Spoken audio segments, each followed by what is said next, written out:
عن أبي هريرة رضي الله تعالى عنه قال النبي صلى الله عليه وسلم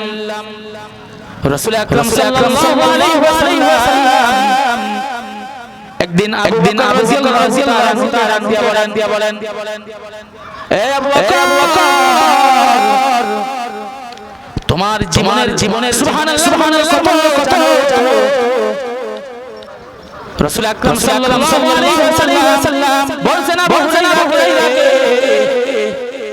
এই কথা বলছেন আবু বকর আবু হুরায়রা রাদিয়াল্লাহু তাআলা কিতাবের মধ্যে হাদিসের মধ্যে আনছেন রাসূল আকরাম সাল্লাল্লাহু আলাইহি ওয়াসাল্লাম একদিন আবু বকর রাদিয়াল্লাহু তাআলা দিয়া বলেন ও আবু বকর আমি তোমাকে মহব্বত করি তো জানো না আবার জানার চেষ্টা করো আবু বকর রাদিয়াল্লাহু তাআলা বলেন ও পয়গম্বর আপনি আমাকে কি রকম বলেন আমি জানি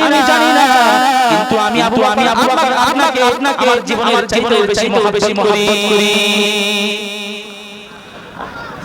রাসূল আকরাম সাল্লাল্লাহু আলাইহি ওয়াসাল্লাম বলেন হে আবু বকর একবার সুবহানাল্লাহ বললে কত জানি আবু বকর রাদিয়াল্লাহু তাআলা বলেন ও পয়গম্বর কি রকম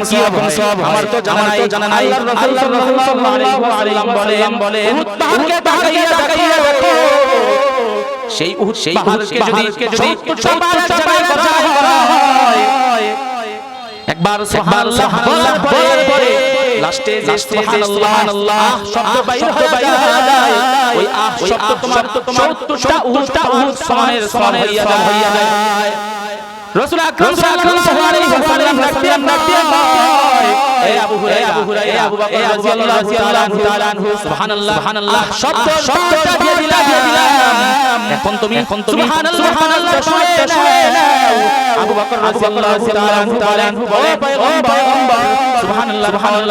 আল্লাহর নবী ডাক দিয়ে আসমান থেকে জমিন পর্যন্ত দুনিয়ার মধ্যে দেখো একবার সুবহানাল্লাহ বলে এর চাইতে আল্লাহ সওয়াব দিয়ে দেয় রাসূল আকরাম সাল্লাল্লাহু আলাইহি ওয়াসাল্লাম একদিন সাহাবায়ে কিরামদেরকে নিয়ে যাইতেছেন মধ্যে সামনে পিছনে আবু বকর তার পিছনে ওমর পিছনে আলী জন সাহাবী সাহাবায়ে কিরাম যাইতেছে আর নবী একবার ও ওমর ওই যে দেখো দেখা যায় পয়গম্বর মরা গাদা বলে এর কি কোনো মূল্য আছে বলে পয়গম্বর না এর কোনো মূল্য নাই পয়গম্বর ডাক দিয়ে বলে আবু বকর তুমি দুনিয়ার মধ্যে দেখো এই দুনিয়া হলো মতো এই মরা গাদার চাইতে নাই